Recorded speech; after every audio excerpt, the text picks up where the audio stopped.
இந்த இரண்டு சூறாவும் மதீனால இறங்கியதா மக்கால இறங்கியது? இரண்டாவது அம்சமே சபபு நுசூல், எப்பொழுது இறங்கியது ஒரு அம்சம். இரண்டாவது அம்சம் என்ன? எங்கே இறங்கியது, எப்பொழுது இறங்கியது. ஒரு விஷயம் ஒன்று தஃப்சீரில் நம்ம புரிஞ்சுக்கொள்ளணும்னு சொன்னால், பொதுவாக சின்ன சூறாக்கள் எல்லாமே மக்காவோடு சம்பந்தப்பட்டது தான். பொதுவாக சிறிய சூறாக்கள் எல்லாம் மக்காவோடு சம்பந்தப்பட்டது, சில விதிவிலக்கான சூறாக்களை தவிர. பெரும் சூறாக்கள் எல்லாம் எதோடு சம்பந்தப்பட்டது? மதீனாவோடு சம்பந்தப்பட்டது. இப்படி தான் என்ன செய்வார்கள், அதை பிரிப்பார்கள். ஆனால் அதிலே விதிவிலக்கு என்ன செய்கிற இருக்கிறது. யாயுஹல் முஸம்மில் என்னது ஓரளவு பெரிய சூறா, இந்த சின்ன சூறாக்கள் ஒப்பிடக்குள்ள அது எங்கே இறங்கியது? மக்கால தான் இறங்கியது. இப்படி சில சூறாக்கள் மக்கால என்ன செய்திருக்கு, இறங்கியிருக்கு. பொதுவாக சிறிய சூறாக்கள் எல்லாம் மக்கால இறங்கியது தான். ஆனாலும் விதிவிலக்கான விஷயங்களும் என்ன செய்கின்றன, இருக்கின்றன. நம்ம தெரிஞ்ச விஷயம் இதா ஜா நஸ்ருல்லாஹி வல் ஃபத்ஹ் வ ரஅய்தன் நாஸ யதுகுலூன ஃபீ தீனில்லாஹி அஃவாஜான சூரா. மக்கா மதீனாடா புரிஞ்சுக்கணும். அதை மக்காவில் இறங்கியதுண்டா மதீனா காலத்தில் மக்கால இறங்கினது அதுக்குள்ள வராது. மதீனாவுக்கு ரசூல் அங்கே போனவரும் மக்கால இறங்கினால் அது என்ன மக்கி இந்த மதனி தான். விளங்கிட்டா? ரசூல் ஸல்லல்லாஹு அலைஹி வஸல்லம் மதீனா போனவரோ மக்கால இறங்கினாலும் சரி, எங்கே இறங்கினாலும் சரி, அது என்ன மதனி தான். ரசூல் ஸல்லல்லாஹு அலைஹி வஸல்லம் அவர்கள் தாயிஃப் போகிற டைமில் இறங்கினா ஆரம்பத்தில் அது மக்கி தான். தாயிஃபில் தாயிஃபி இல்லது, அது எதில் வரும், அது மக்கியில் தான் வரும் என்பதை புரிந்து கொள்ளணும். இதையும் புரிந்து கொள்ள வேண்டும். நாங்கள் இப்போ ரசூல் ஸல்லல்லாஹு மதனி மக்கின்னு பிரிச்சுக்கிறோம். அப்படின்னா நிறைய பிரிக்க வேண்டியிருக்கீங்க. ரசூல் ஸல்லல்லாஹு எங்கெல்லாம் போனாங்க, தபூக்கி என்று பிரிக்க வேண்டியிருக்கும். விளங்கிட்டா? அங்கே எங்கெல்லாம் அப்படி எல்லாம் அர்த்தம் இல்லை, காலம் மட்டும் தான் பிரிச்சு.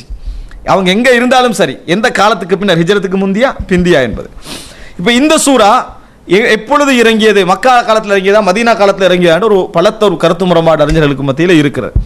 ஆனால் அந்த கருத்து முரண்பாடு அப்படி சாப்டர் அப்படி முடிக்கிற மாதிரி ஒரு ஹதீஸ் என்ன செய்கிறது, இது இந்த கருத்து முரண்பாட்டுக்கு நம்ம எந்த வகையில் இடம் கொடுக்க இயலாது அப்படின்னு முடிக்கிற மாதிரி ஒரு ஹதீஸ் புகாரி முஸ்லீமில் வரக்கூடிய ஒரு ஹதீஸ் இருக்கிறது. சாப்டர் என்ன செஞ்சிடும், அதோட முடிகிற அமைப்பில் அந்த செய்தி இருக்கிறது. அப்போ அந்த செய்தி இருந்தால் அப்போ ஏன் இவ்வளோ காலம் கருத்து முரண்பாடு வந்தது, ஏன் ஒரு சில அறிஞர்கள் இப்படி எடுத்தாங்க மதீனா, இதெல்லாம் நம்ம யோசிக்க வேண்டிய விஷயம் இல்லை. ஏன்னா ஹதீஸ் தெளிவாக என்ன செய்கிறது, இது எங்கே இறங்கியது என்பதை சொல்கிறது. பாருங்க, சஹீஹ் முஸ்லிமில் 1927 1928 இலக்கம். சஹீஹ் முஸ்லிமில் 1927 28 இலக்கம். உக்பத் இப்னு ஆமிர் ரலியல்லாஹு அன்ஹு அறிவிக்கிறாங்க. உக்பத் இப்னு ஆமிர் ரலியல்லாஹு, இவர்கள் இந்த ஹதீஸில் நிறைய சம்பந்தப்படுவார்கள். இந்த குல்லபர் பின்னாஸ் குல்லபர் ஃபலக் ஹதீஸில் நிறைய சம்பந்தப்படுவார்கள். உக்பத் இப்னு ஆமிர் ரலியல்லாஹு அன்ஹு அவர்கள் அறிவிக்கிறார்கள், கால லி ரசூலுல்லாஹி ஸல்லல்லாஹு அலைஹி வஸல்லம், நபி அவர்கள் எனக்கு சொன்னார்கள், அதாவது உன்சில அலைய ஆயாத்துன், உன்சில அலைய ஆயாத்துன் லம் யுர மிஸ்லுஹுன்ன கத்து அல் முஅவ்விதத்தைனி. இது 1928 இலக்கம். 1927 எப்படி வருதுன்னா, அலம் தர ஆயாத்தின் உன்சிலத்தில் லைலத லம் யுர மிஸ்லுஹுன்ன கத்து குல் அவுது பிரப்பின் நாஸ் குல் அவுது பிரப்பில் ஃபலக்.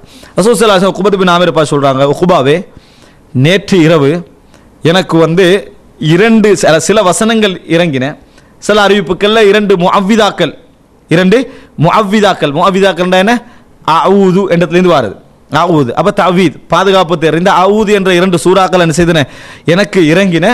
அது மாதிரி ஒன்று எனக்கு நான் கண்டது இல்லை, அது மாதிரி சூறாவை நான் கண்டதில்லை, அந்த மாதிரியான சூறாக்கள் எனக்கு நேற்று இரவு இறங்கின என்று சொல்லிட்டு ரசூல் ஸல்லல்லாஹு அலைஹி வஸல்லம் சொல்றாங்க, எனக்கு சொன்னார்கள். உக்பத் பின் ஆமிர் சொல்றாரு, எனக்கு சொன்னார்கள் என்று சொல்றாங்க. குல் அவுது பிரப்பில் ஃபலக் குல் அவுது பிரப்பின் நாஸ் குல் அவுது பிரப்பில் ஃபலக் குல் அவுது பிரப்பின் நாஸ். இதெல்லாம் நீங்க பாத்தீங்கன்னு சொன்னா சந்தேகம் இல்லாமல் உக்பத் இப்னு ஆமிர் ரலியல்லாஹு அன்ஹு அவர்கள் மதீனாவில் இஸ்லாத்தை ஏற்றுக்கொண்டவர். எப்படி உக்பத் பின் ஆமிருடைய வரலாறு யாருக்கும் கருத்து முரண்பாடும் இல்லை. இவர் மக்கால இஸ்லாத்தை ஏற்றுக்கொண்டாரா, மதீனாவில் இஸ்லாத்தை ஏற்றுக்கொண்டார். அபூ ஹுரைரா எப்போ இஸ்லாத்தை ஏற்றுக்கொண்டாங்க, மதீனா காலத்தில் தான். விளங்கிட்டா? அந்த சந்தேகம் என்னது யாருக்கும் இல்லை. இது போல மதீனா காலத்தில் இஸ்லாத்தை ஏற்றுக்கொண்டவர் தான் உக்பத் இப்னு ஆமிர் ரலியல்லாஹு அன்ஹு அவர்கள். இந்த மாதிரி சந்தேகம் இல்லாமல் ஒரு நபித்தோழர் சொல்றாரு, கால லீ ரசூலுல்லாஹி ஸல்லல்லாஹு அலைஹி வஸல்லம், நபியர்கள் எனக்கு சொன்னார்கள், அலம் தர ஆயாத்தின், நீங்கள் காணவில்லையா சில வசனங்கள், உன்சிலத்தில் லைலா, எனக்கு இப்போ இந்த கலந்த இரவில் தான் இறங்கின அப்படின்றாங்க. அப்போ ரசூல் ஸல்லல்லாஹு அலைஹி வஸல்லம் அவர்கள் இந்த நேரத்தை சொல்லாட்டி கூட இது ஒரு விஷயம் வழங்குது. எப்படி தெரியுமா, மக்கால இறங்கின சூரத்தை பற்றி உடைய சிறப்பை ரசூல் ஸல்லல்லாஹு அலைஹி வஸல்லம் யாருக்கு சொல்றாங்க, உக்பத் பின் ஆமிருக்கு சொல்றாங்கன்னு முடிஞ்சிடும். ரசூலா எப்படி சொல்றாங்க, அலம் தர ஆயாத்தின் உன்சிலத்தில் லைலா, இப்பொழுது இந்த இரவில இறங்கிய வசனங்களை நீங்கள் பார்க்கவில்லையா? இல்லை என்ற ரசூல் அங்கே சொல்லலாம், என்ன சில வசனங்கள் எனக்கு இறக்கப்பட்டிருக்குது, அட சிறப்பை நீ பார்க்கவில்லையா, இது மக்கா மதீனான்னு தீர்மானிக்காது. ஆனால் இன்று இரவு என்று ரசூல் செய்றாங்க, சொல்றாங்க இந்த வசனங்களை நீங்கள் பார்க்கவில்லையா, அந்த மாதிரி எனக்கு இதுவரைக்கும் இறங்கியதில்லை, அது போன்றது இல்லை என்று ரசூல் ஸல்லல்லாஹு அலைஹி வஸல்லம் என்ன செய்றாங்க, அது போன்றது நான் கண்டது இல்லை என்று சொல்லி முஅவ்விதத்தைன், இந்த குல் அவுது பிரப்பில் ஃபலக் குல் அவுது பிரப்பின் நாஸ் ரசூல் ஸல்லல்லாஹு அலைஹி வஸல்லம் செய்றாங்க சொல்றாங்க. இதுல இன்னொரு விஷயத்தை புரிஞ்சுக்கொள்ளணும். ரசூல் ஸல்லல்லாஹு அலைஹி வஸல்லம் அவர்கள் ஒரு வார்த்தை சொல்றாங்க, உன்சிலத்தில் லைலாண்டு. இதுல இன்று இரவு இறங்கிய இடத்துல எங்களுக்கு 2-3 விஷயங்கள் தெளிவாகுது. உக்பத் பின் ஆமிர் மதீனால இஸ்லாத்தை ஏற்றுக்கொண்டவர், அவர்கிட்டயே ரசூல் ஸல்லல்லாஹு அலைஹி வஸல்லம் அவங்க சொல்லி இருக்கிறாங்க. அவர்கிட்டயே சொன்னதனால இன்னொரு விஷயத்தை புரிஞ்சுக்கொள்ளணும். ஏன் உக்பத் பின் ஆமிர் மட்டும் கால லீ என்று சொல்லாமல், எனக்கு சொன்னார்கள் அப்படி என்று சொல்லாமல், ரசூல் ஸல்லல்லாஹு அலைஹி வஸல்லம் சொன்னார்கள், இன்று இறங்கிய சில வசனங்களை நீ பார்க்கவில்லையா என்று சொன்னார்கள் என்றா, இங்க கூட தஃப்சீர் அறிஞர்கள் என்ன செய்வாங்க, இது மக்கா என்று சொல்ல வாய்ப்பிக்குது. எனக்கு சொன்னார்கள் என்று சொல்லாட்டி, எனக்கு சொன்னார்கள் என்று சொல்லாட்டி மக்கான்னு சொல்ல வாய்ப்பு இருக்குது. இப்போ நான் உங்களுக்கு ஒரு சின்ன விஷயம் சொல்றேன். மராசீலு சஹாபான்னு சொல்லுவார்கள். எப்படி? மராசீலு சஹாபா, நல்லா ஞாபகம் வச்சுக்கோங்க. மராசீலு சஹாபா அப்படின்னு சொன்னால் நபித்தோழர்கள் விட்டறிவிக்கும் ஹதீதுகள், நபித்தோழர்கள் விட்டு அறிவிக்கும் ஹதீதுகள். அப்படின்னா என்ன? ரசூல் ஸல்லல்லாஹு அலைஹி வஸல்லம் அவருடைய ஹிரா கோய் சம்பந்தமான அந்த சம்பவத்தை இப்னு உமர் கண்டிப்பாரா? ரலியல்லாஹு அன்ஹு கண்டிக்க மாட்டார். அபூ ஹுரைரா ரலியல்லாஹு கண்டிப்பாங்களா? கண்டிக்க மாட்டாங்க. ரசூல் ஸல்லல்லாஹு அலைஹி வஸல்லம் நேரடியாக சொன்னா ரசூல் ஸல்லல்லாஹு அலைஹி வஸல்லம் இடத்துல கேட்டேன்னு சொல்லலாம். ஆனால் அப்துல்லா இப்னு அப்பாஸ் போன நபித்தோர்கள்லாம் சிறிய நபித்தோழர்கள். அபூ சயீத் அல் குத்ரி ரலியல்லாஹு அன்ஹு மதீனாவுடைய இளம் நபித்தோர்கள் ஒருவர். இப்போ இவரெல்லாம் ஹிரா குவையோட சம்பவத்தை அறிவிக்கிறாங்கன்னா ரெண்டுல ஒரு முறையை அறிக்கணும்.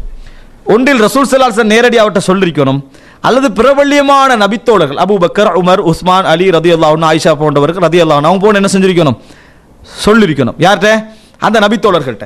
ஆனா நபித்தோழர்கள் இந்த மாதிரி ரசூலுல்லாஹ்வோட காலத்து சம்பவங்களை பெரும்பாலும் என்ன செய்யறது இல்லை, எனக்கு இன்னும் அபூபக்கர்லாம் சொன்னார்கள், உமர் சொன்னார்கள் என்ன செய்யறது இல்லை, பெரும்பாலான இடங்கள்ல சொல்லுவதில்லை. ஆனா அவங்க கன்ஃபார்மாக யார்கிட்ட எடுத்திருப்பாங்க, பெரும் நபித்தோழர்கள்ட்ட தான் எடுத்திருப்பாங்க. அவங்க ரசூல் ஸல்லல்லாஹு அலைஹி வஸல்லம் சொன்னார்கள் அப்படின்னு சொல்லுவார்கள், ரசூல் ஸல்லல்லாஹு அலைஹி வஸல்லம் செய்தார்கள் என்று சொல்லுவார்கள். ஆனா நீங்க பாப்பீங்க மதீனாவில் ஹிஜ்ரி 7க்கு பிறகு இஸ்லாத்துக்கு வந்தவர் அறிவிப்பார், ஹிரா குவையோட சம்பவத்தை என்ன செய்வார் சொல்லுவார். இல்லாட்டி ரசூல் ஸல்லல்லாஹு 20 வயசு சம்பவத்தை சொல்லுவாங்க, 15 வயசு சம்பவத்தை சொல்லுவார். அவர் எப்படி சொல்றாரு? ஒன்றி நபியர்கள் நேர சொல்லணும், நபியர்கள் நேர எல்லா நபித்தோழர்களும் சொல்ற வாய்ப்பு குறைவு. இன்னொரு நபித்தோழர் மூலம் தான் அந்த செய்தி என்ன செஞ்சிருப்பாங்க, எடுத்திருப்பாங்க. ஆனா அந்த நபித்தோழர்களை சொல்ல மாட்டாங்க. இதுக்கு சொல்லுவாங்க மராசீலு சஹாபா. என்ன? மராசீலு சஹாபா. இப்ப காலலி என்று சொல்லல, எனக்கு சொன்னார் என்று உக்பத் இப்னு ஆமிர் சொல்லாது விட்டால் இப்படி ஒரு விளக்கம் சொல்ல வாய்ப்பு இருக்கு. என்ன? உக்பத் இப்னு ஆமிருக்கு இன்னொரு நபித்தோழர் என்ன செஞ்சிருக்கலாம், இந்த செய்தியை சொல்லியிருக்கலாம். அந்த நபித்தோழர் மக்காவிலே இஸ்லாத்தை ஏற்றவராக இருக்கலாம். ஒரு தஃப்சீர் என்ன செய்யலாம், வரலாம். எனவே அரபுல ஒரு வார்த்தை என்றால் அதுக்கு பின்னால பெரிய ஒரு பிரயோசனம் ஒன்று இருக்கு இந்த தஃப்சீர்ல. ஏன் லீ? நான் சொன்ன 1927 லீ இல்லை, எனக்கு சொன்னார்ன்றது இல்லை. 1928 ஹதீஸ்ல காலலி எனக்கு சொன்னார் என்ற வார்த்தை இருக்குது. இப்போ இந்த ஜியாதா இருக்குது, இந்த அதிகரிச்சு வர லீ என்ற வார்த்தை எவ்வளவு பிரயோசனம், எவ்வளவு அதிகப்படி.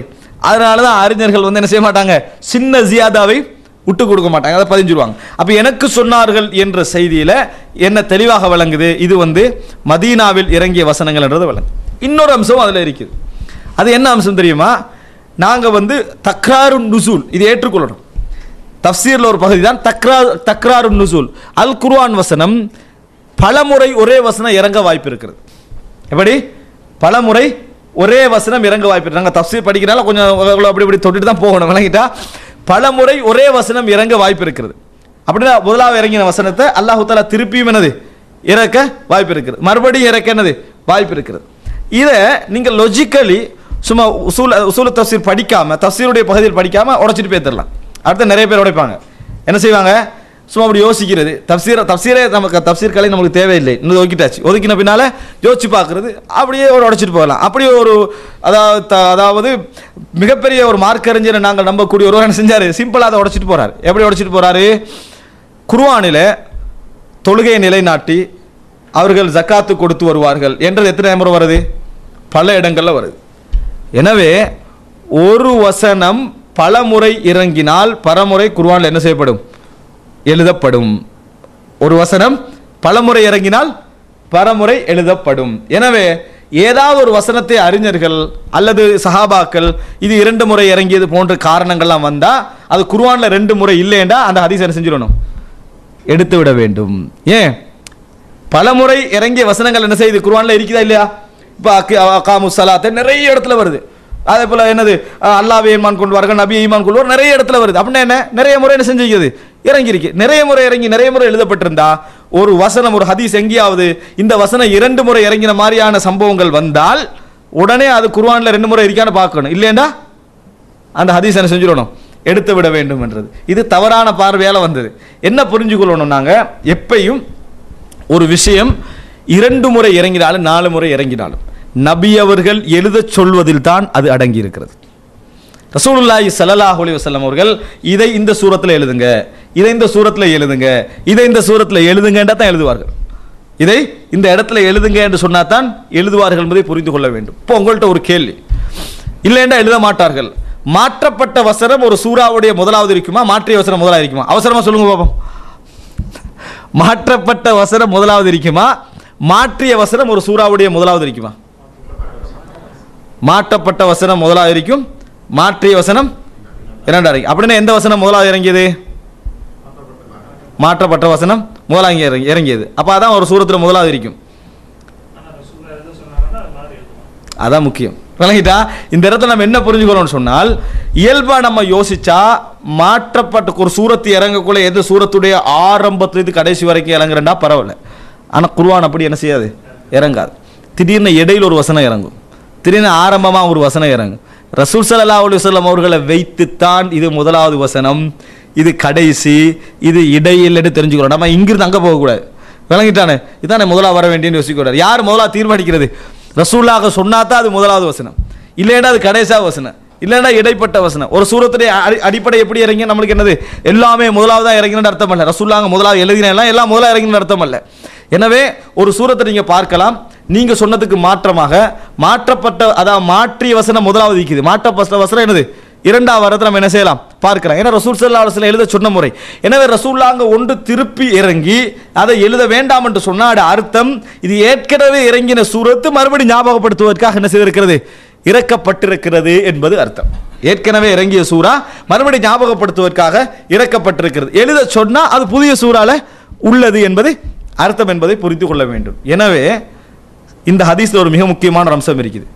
இந்த சூரா ரசூல் ஸல்லல்லாஹு அலைஹி வஸல்லம் அவர்களுக்கு திருப்பி மதீனால இறக்கப்பட்டிருக்கலாமே, மக்கால இறங்கி திருப்பி மதீனால இறக்கப்பட்டிருக்கலாமே அப்படின்னு யோசிக்கலாமா இல்லையா? அதுவும் அடிபட்டு போகுது. ஏண்டா ரசூலுல்லாஹ் சொல்றாங்க, இன்றைய இரவு எனக்கு இறக்கப்பட்டதோட நிறுத்தாம இது போல ஒன்று இதுக்கு முன்னால இல்லை என்றாங்க. லம் யுர மிஸ்லுஹுன்ன கத்து, இதுக்கு முன்னால இல்லை என்றாங்க. இந்த இடத்திலும் இது மதீனால இறங்கியதுன்றது கன்ஃபார்ம் ஆகுதா இல்லையா? இந்த இடத்திலும் இது மதீனாவில் தான் இறங்கியது. அப்ப லம் யுர மிஸ்லுஹுன்னே நம்ம சும்மா லேசா கேட்டுருவோம், சரியா? ஆனா அதுல உள்ள விஷயம் என்ன, இதுக்கு முன்னால இது போன்றது ஒன்று இல்லை என்றா இன்றைக்கு தான் என்ன செஞ்சிருக்காது, இறங்கி இருக்கு. அப்ப தக்ராருன் நுசூல், திருப்பி இறங்கக்கூடிய வாய்ப்பு அதுல இல்லை. ஏற்கனவே இறங்கியது திருப்பி என்ன செய்யல, இறக்கப்படவில்லை என்பது விளங்குது.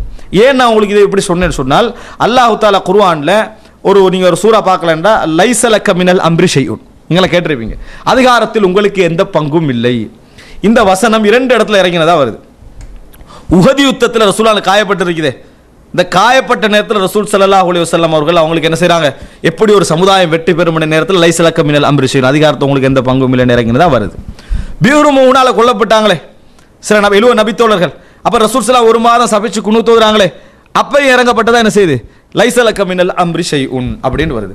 அப்ப இதுக்கு மறுப்பெழுத போன ஒரு அறிஞர் என்ன செய்யறாருன்னு சொன்னா, இது 2ல ஒன்று தான் சரியா இருக்கணும். ஏண்டா குர்ஆன்ல இந்த வசனம் 2 முறை இல்ல, குர்ஆன்ல இந்த வசனம் 2 முறை இல்லை, 2 முறை இறங்கி இருந்தா 2 முறை வந்திருக்கணும். அப்ப இது 2 சம்பவத்துல ஒன்றுல தான் என்ன செஞ்சிருக்கணும், இது இறங்கி இருக்க வேண்டும். ஆனா தக்ராரு நுசூல் உள்ளதுன்னு நம்ம விளங்கி நம்ம என்ன விளங்கலாம், முதலாவதுக்கு இறங்கின வசனத்தை அல்லாஹ் தஆலா இரண்டாவது இடத்துல என்ன செய்யறான், இறக்குறான். ரசூலுல்லாஹ் அதை எழுத சொல்லவில்லை அப்படின்னா அதே சூரத்துடைய விஷயத்தை ஞாபகப்படுத்துவதற்காக இறக்கப்பட்டிருக்கிறேன். 2 சப்ஜெக்ட் உண்டு, விளங்கிட்டா, பேசப்பட வேண்டிய விஷயம் உண்டு என்பதனால இது விளங்கிட்டா. தக்ராரு நுசூல் ஏற்கனவே சொன்னது மராசிலு சஹாபா. அன்புள்ள சகோதரர்களே, எனவே இந்த சூரத்துடைய சிறப்பு என்று வார நேரத்தில் இந்த 2ஐ நான் ஞாபகப்படுத்தாம போயிடுவேன். காரணம், இந்த ஹதீஸை ஞாபகப்படுத்தாம போயிடும். இது ஒரு சிறப்புல உண்டு, இந்த சூரத்துடைய சிறப்புகள் ஒரு பகுதி இருக்கிறது. அதுல நீங்க என்ன புரிஞ்சு கொள்ளணும், இது அதனது சிறப்புகளில் ஒன்று என்பதை புரிந்து கொள்ள வேண்டும். ஏன்னா இது போன்ற 2 சூறாக்கள் லம் யுர மிஸ்லுஹுன்ன கத்துன், இந்த சூரத்துடைய அர்த்தத்தின் அடிப்படையில் இல்லை என்று ரசூலுல்லாஹி ஸல்லல்லாஹு அலைஹி வஸல்லம் சொல்லுகிறார்கள் என்பதை நாங்கள் பார்க்கிறோம். அன்புள்ள சகோதரர்களே, இப்போ அடுத்த பகுதியாக 3வது அம்சம், இதை நாங்கள் இந்த வாரத்துடைய கடைசி அம்சமாக என்ன செய்வோம், வைத்துக்கொள்வோம். இன்ஷா அல்லாஹ் அடுத்த இதில் அடுத்த தொடரில் அறிமுக வகுப்புடைய எஞ்சிய பகுதியோடு சேர்த்து மற்ற தஃசீருக்குள்ள என்ன செஞ்சிடுவோம், நாங்கள் போயிடுவோம்.